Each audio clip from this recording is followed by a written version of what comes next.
All right, you're listening to a special episode, the second annual All Hallows Eve Dan Time edition with Rob McArdle. It is a pleasure to bring my brother back in here. We last spoke on July 4th, another bonus episode.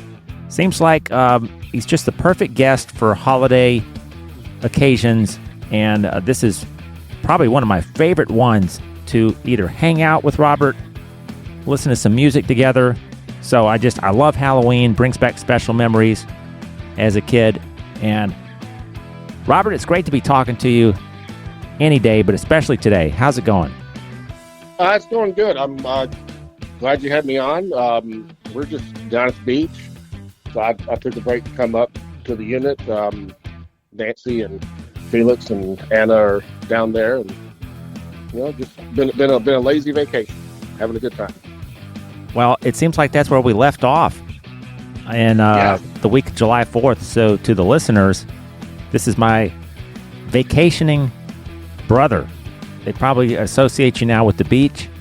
How often are you guys able to just get away for a long weekend or a week? I know Panama City's a special place for you guys. Yeah, we try to do a week down here at least twice a year. Nancy and I can get away on a long weekend, a couple times a year as well, and we try to do that also. But yeah, about 2 weeks out of the year we spend down here. And do you time it around the Dan Time episodes so you can be available? And no, but that's just an extra treat or a perk. No, we come down in the off season because it's a little bit cheaper. Yeah, a lot of people on this side of the coast are vacationing more and more in October. I mean, right now I think the high is 80 degrees. Yeah, it's still warm. I mean, they got a pool down here that you can get in, hot tub. I mean, you get in the ocean if you want. But yeah, it's like summertime, but there's no crowds. There's no drunk teenagers or college kids you got to, kind of navigate through. It is nice. So that's nice. The older you get, yeah. I mean, the only place I want to see crowds is at a concert. Right. I'm done with it. Yeah, I am too. I'm not waiting for dinner for 2 hours. Oh, how long's the wait? It's about an hour and a half. I'm out of here. Who? Exactly. Let me ask you, maybe we've covered this before, but what's your tolerance level for restaurant waits? If you find out that, Mr. McArdle, it's going to be about 45 minutes, but you guys can have a seat over there or go sit at the bar. What's your cutoff? I have I will wait maybe 30 minutes, but I have a pretty low tolerance for it. And, and also if the wait's going to be that long, that restaurant is really, really crowded. Yeah. I'm okay. It doesn't happen very often, but if Natalie and I get out, just the two of us, and I think 30 minutes, that's about where I would break. Anything after that, I'm out of there. It's not that important. I don't know how people take the whole family on a beach vacation, the middle of July. Let's go to the hottest hot spot where everybody goes and wait 2 hours with kids that are getting hungry, getting restless. Something's going to happen. You'd be amazed at how many people actually do that. And then I don't understand it, but you're driving back to your Airbnb, your condo, wherever, in silence because you just spent $167 on people that are yelling in the back seat. Your spouse isn't talking to you, and it's 11:45 at night. Yeah. And those how two bushwhackers that you had, why does it matter anymore? It doesn't. Anyway, we're getting way off track here. Halloween at the beach. How does this play in? I mean, I know that you've got the house decorations. Yeah. And it's festive back home. What do you do to celebrate today? Are you wearing anything? Are you wearing anything, but anything Halloween? No. Actually, it's really like any other day. I'll probably have a late Halloween when we get back on Saturday, watch some movies, but today's going to be like any other day, just down at the beach, reading a book, if there's time tonight, later on, might watch a movie. But honestly, I mean, I totally forgot that it was Halloween this week. Yeah, and I always come back to your love of horror movies, slasher films. Mm-hmm. This is kind of a year-round thing, though. Like, you might watch something like this in April. You might have a movie or two that you put on back-to-back in February or something. So it doesn't have to be Halloween for you to have an excuse to watch some of these movies. There are certain movies that I will watch at Halloween. There's maybe 2 or 3 that I'll only watch around Halloween. But yeah, April is halfway to Halloween. So, that's an excuse to watch the Halloween movies. I've got, I pulled up a list here. I like anniversaries, 20-year, 25-year, 40-year. Yeah. Horror films that were released in 1984. And some big ones here. The first, I'm sure you're aware, the first Nightmare on Elm Street. Yes. The Hills Have Eyes, Part 2. Friday the 13th. The Final Chapter. One of the best in the series.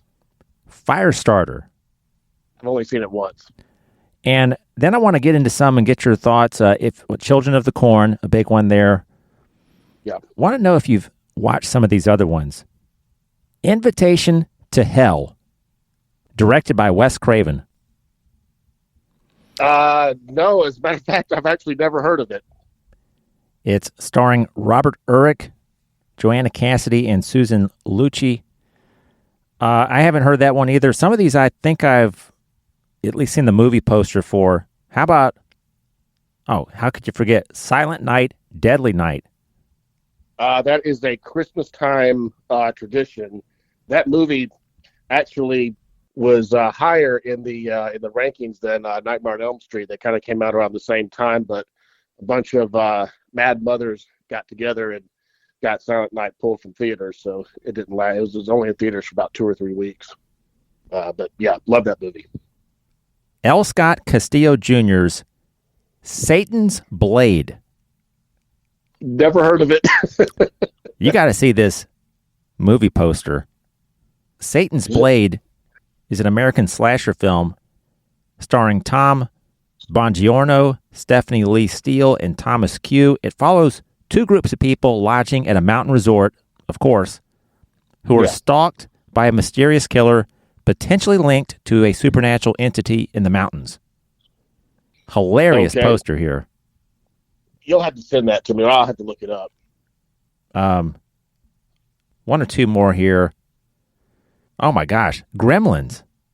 Yeah. What are your thoughts on Gremlins 40 years later? I watch it every Christmas. Still love it.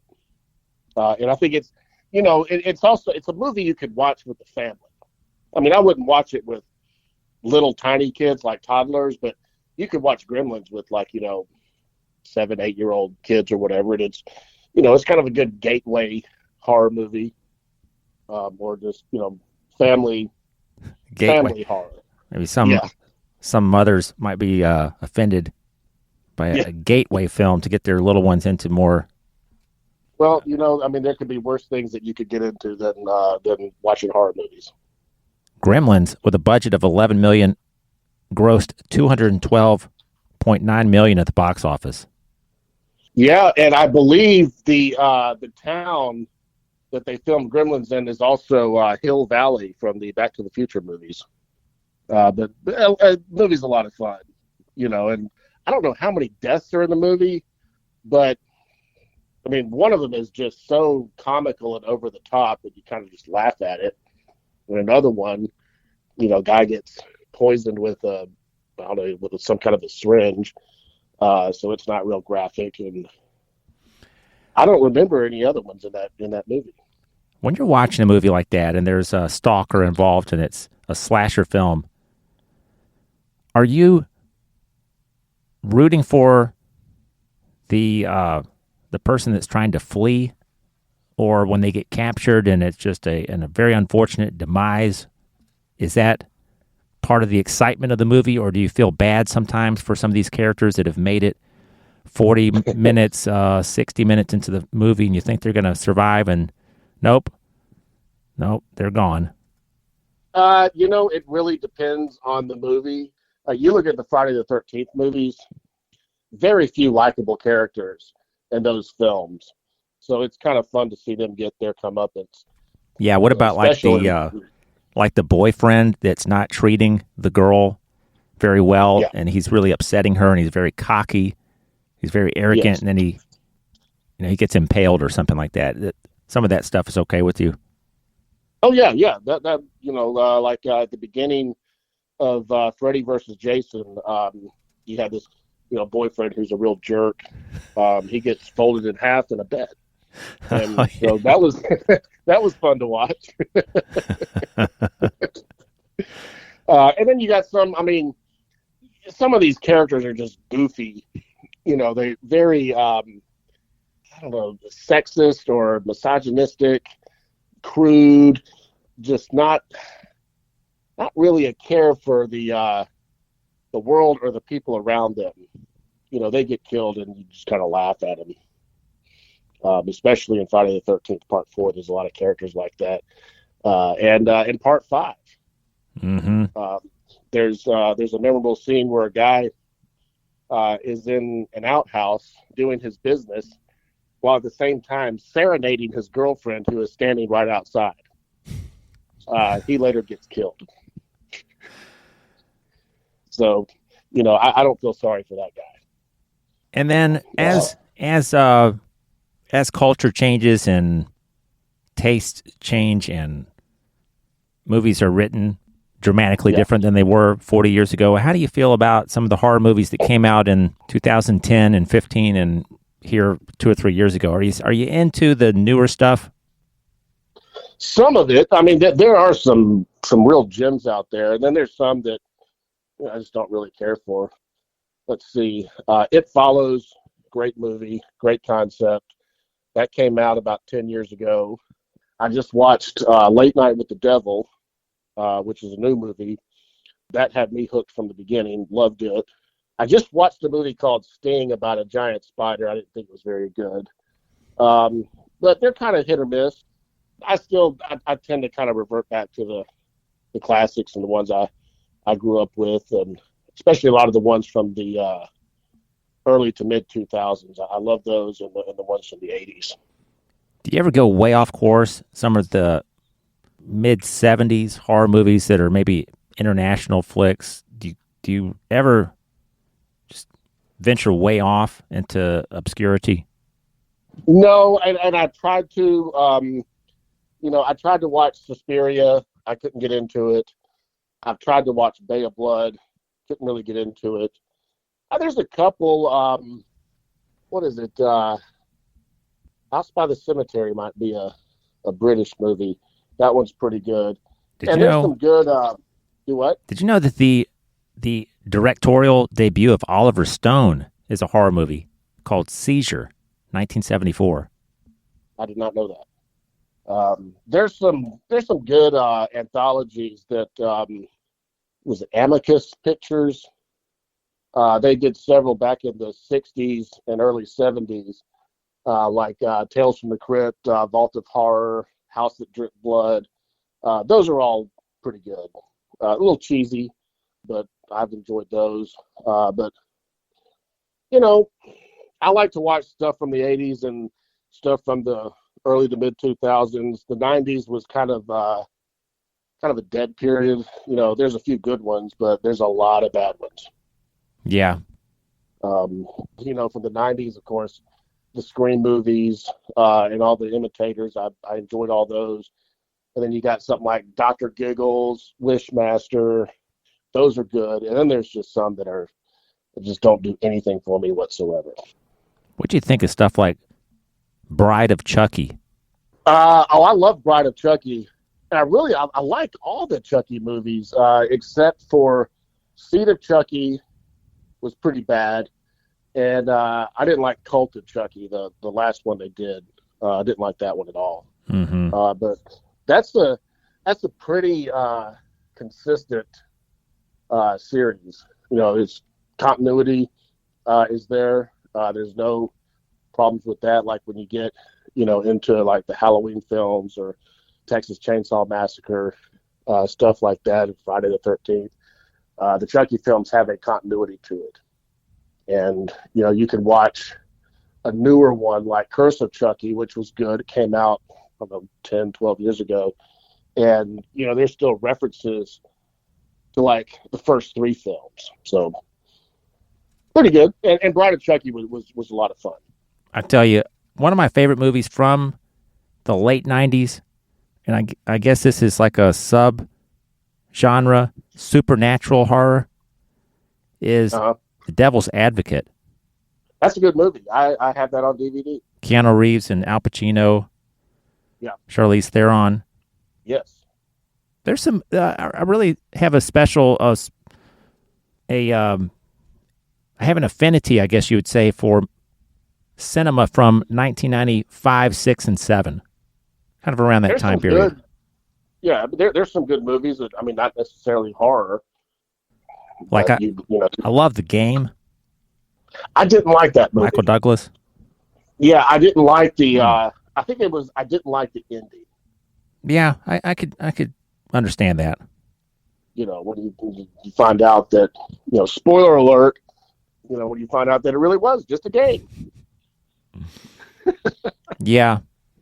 It leaves you a little bit it's really spellbinding for 90% of the movie. And then at the very end, it's like, oh. Yeah. It's like deflating.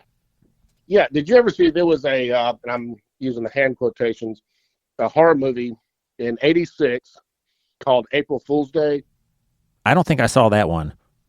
Okay. Well, I'm going to spoil it because, if you want to watch it, you can waste a couple hours. But at the end, the whole movie was an April Fool's joke. Nobody was dead. But the funny thing about that movie is I think it's the only other movie that I've seen Biff from Back to the Future in, other than the Back to the Future 2 and 3. But yeah, the movie, it plays out like an 80s slasher film, and then at the end, you find out it was just a prank. I don't know how some of this stuff gets green lit or green lighted. I don't know. Or you look at M. Night Shyamalan, The Village. Did you ever see that movie? No. Oh, well, yeah. It's got a great setup, and then the ending is awful. It ruins the entire movie. I want to move on to some music here. On Halloween, my go-to is usually, if I have one, Typo Negative. But I like to listen to Typo Negative throughout the year, different parts of the year. Sure. How do you feel about the Misfits catalog and some of those songs that lend themselves to Halloween? I'm not really familiar with the Misfits catalog. I like a couple of their songs, but I just, I never got into punk music, and so I just never really thought about the Misfits. So I wouldn't really know anything about them other than Glenn Danzig used to sing for them. Yeah, with the Misfits and punk, when we were teenagers, you kind of went one way or the other. Yeah. And production was a little bit more important to me back then. Like I just was not going to listen to something that didn't really sound that great in the car. Yeah. Right. I just never really connected with just a raw demo-like sound for a band. It wasn't for me. But a few years later, I had a friend that was really into the Misfits, and I can appreciate some of the songs. I still don't really like the way that they're recorded, but I get it. Yeah. I think that's part of the essence of punk rock. Yeah. I like the imagery, but yeah, the sound quality is terrible. But another band that we talk about a lot, and I talked about on the last episode with Danny Duraney, Kiss, one of our favorite, our shared favorite bands.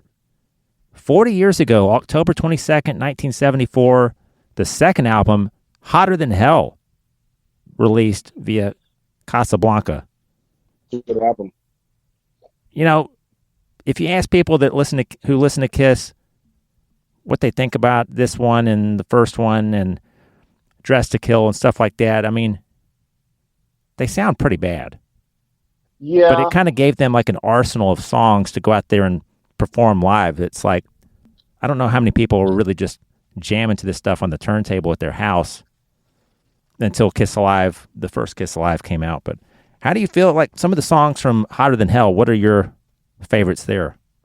I like it, and the sound. I think it sounds fine. I love "Got to Choose."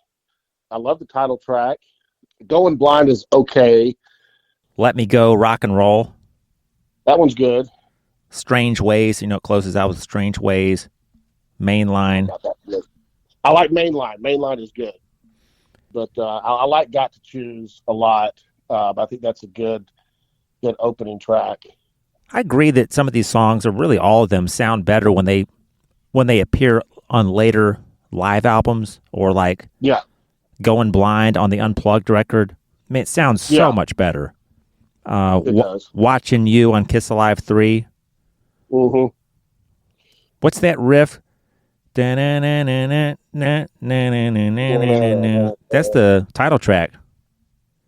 Yeah, that's hot. That is Hotter Than Hell. That is. I like this record. I like it's kind of odd that they have two albums in the same year, their first two. Yeah.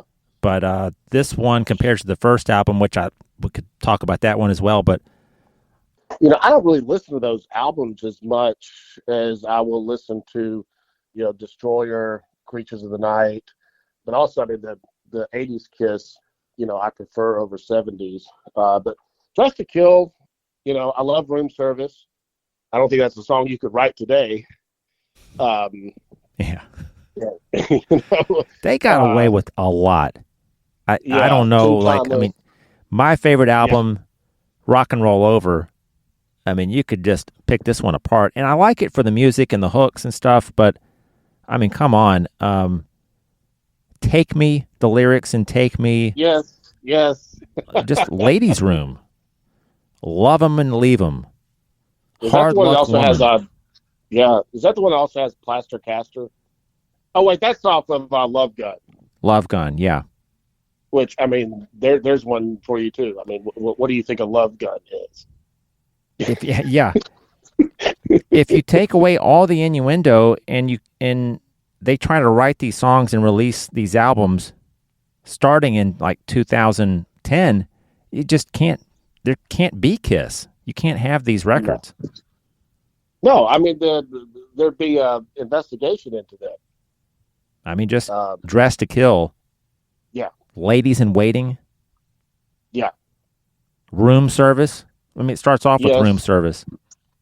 Yeah. You've also got to go to Love Gun. And did we mention Christine 16? No, I mean, it's like you could just keep going and going. So look, I like the songs. I sing along to some of the ones that are a little less appropriate, but it's just because it's, you just like the melody, and they're fun songs to sing. But man, I just don't know how. Well, you can't look at it through 2024 glasses. You take it for what it is. I guess it wasn't quite as frowned upon back then, because people just think, oh, it's rock stars being rock stars. I mean, go read the words to Ted Nugent's song "Jailbait." You can imagine what that's about. How about by Kiss, "Revenge," 1992? They haven't gotten this out of their system yet.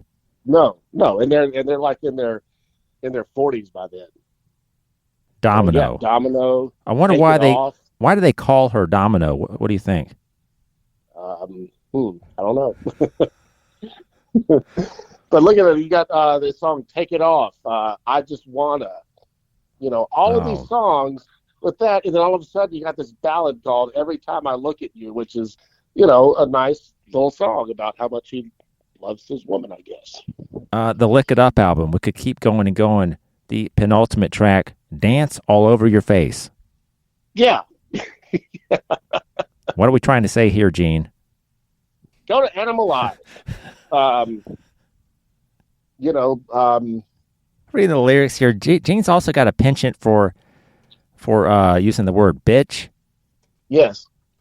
And this is in "Dance All Over Your Face." Well, I found a lipstick stain of your kiss. Well, you can sink your teeth into this, bitch. So I'm going to dance all over your face. That sounds like something Gene would say. And what were you saying? Animalize?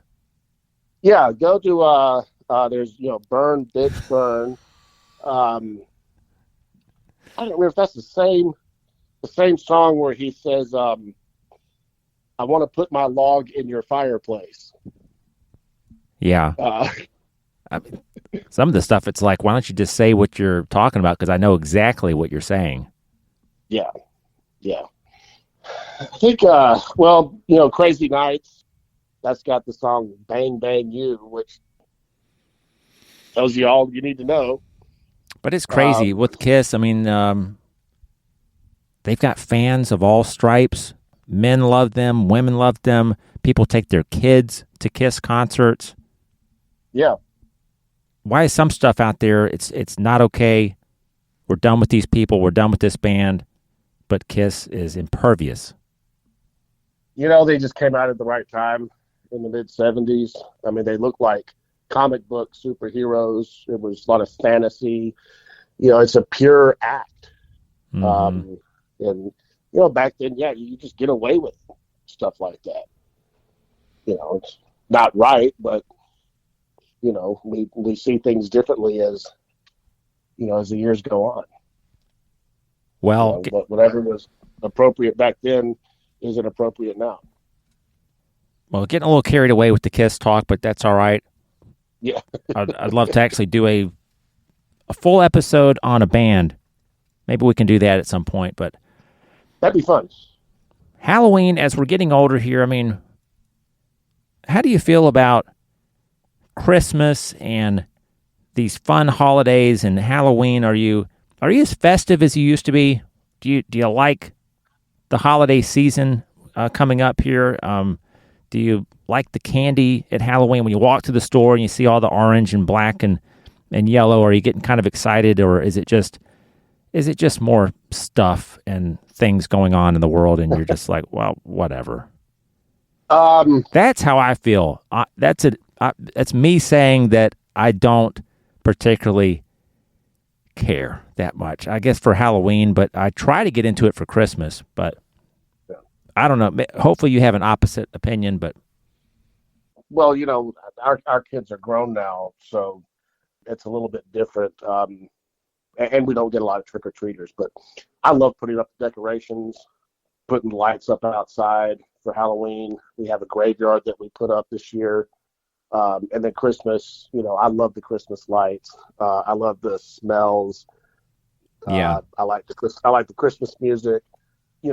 I don't care for the commercialization of it. I don't like, spending a bunch of money, but I like the atmosphere. Yeah. Are you excited in a few more weeks when you're trying to watch an NFL game or Alabama game and the December to Remember sales event? I mean, that's only a few weeks away, Robert. So you better head down to your local Nissan dealer, and then you're going to start seeing the GMC truck commercial where somebody's surprised somebody in the driveway, and there's a big red bow on a brand new Ram. What? Saturday Night Live did a spoof of that, where this guy shows up with a brand new car, and his wife is mad. It's like, we need to talk about this. It's a big purchase. And he keeps saying, no, it's the December to Remember. Those commercials, it's like so flippant. Like, you're not buying even puppies and like animals and stuff, or you're bringing home a new dog. Yeah. This is a big commitment. And then a car like that, I mean, it's a $20,000, $30,000 expense, and kind of insulting too. Yeah. I mean, I wish I could just go out and make a purchase like that, and they just show a commercial like it's no big deal. Yeah, and it's nice when you see, or especially like the diamond commercials.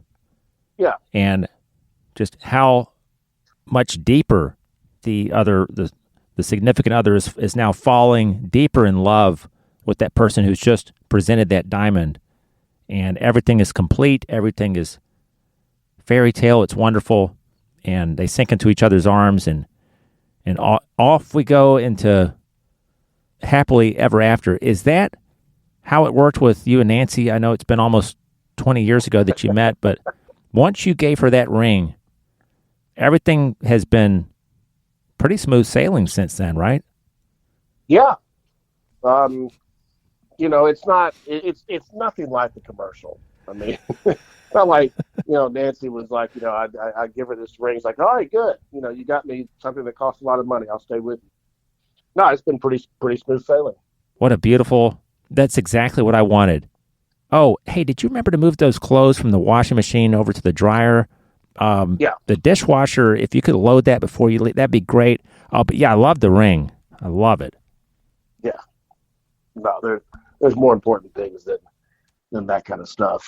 And we really just enjoy each other's company. And that's what matters.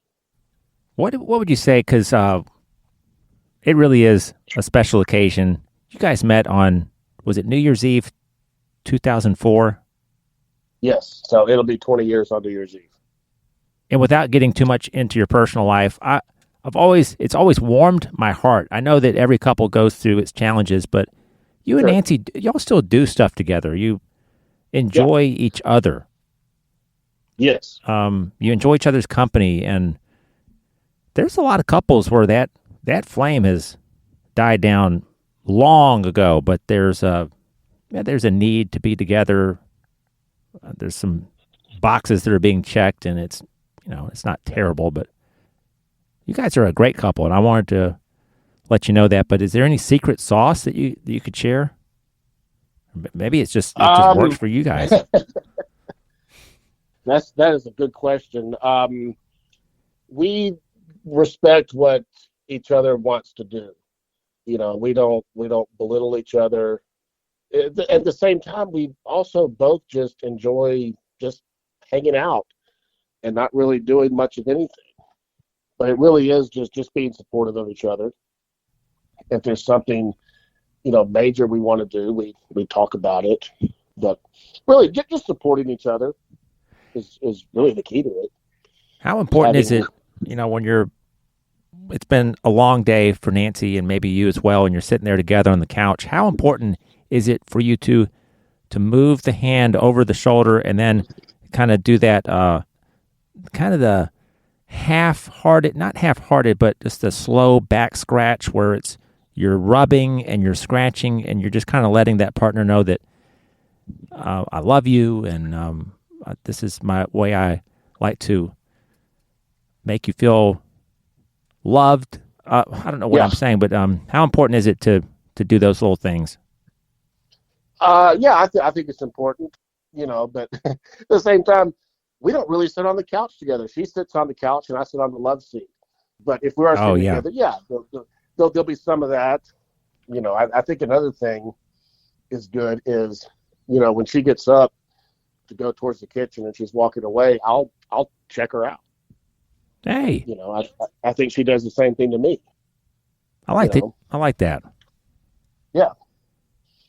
Do you tell her, hey, that's a great color on you. Hey, that looks great. You should wear that more often. Yes. It's good. Yeah. Sometimes I'll tell her that I was lurking behind the door, checking her out.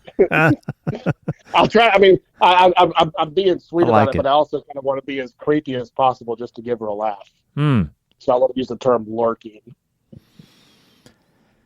Well, I've seen you two together, and it's like I said, I'm just so happy that my brother's happy and that you two have found each other. So, well, I appreciate that. That's very nice of you to say. We could carve up the Halloween topic in so many different ways, but I don't know, maybe a couple more questions on that end. Do you like carving up the pumpkins? Doing that stuff? Not really, and we actually don't. We got all this Halloween stuff, and we don't have any pumpkins. What is I don't know if we talked about Halloween candy on the last episode last year, but is there any candy that you can just burn through, and before you know it, you're sitting next to a pile of wrapper, little individually wrapped? Yeah, candies? Unfortunately, that happens. Yeah, that happens year round because we got several jars full of candy, and none of it necessarily Halloween based, but I mean, I could eat Reese's peanut butter cups all day. I could eat Yeah. Twix all day. But really, Reese's and Twix, I could eat that all day. You know, there's a, you might remember this candy from the 80s, Bonkers. Yeah, I do. I wish they still made those. Well, if you go to the website for Leaf Brands, they were apparently gearing up for a relaunch. They were reintroducing Bonkers around 2015, 16, maybe up to 2018, and possibly again a few years later, and it just never happened. And I still don't know the full story. So, I don't know, but Bonkers was so good. yeah. What are you gonna do?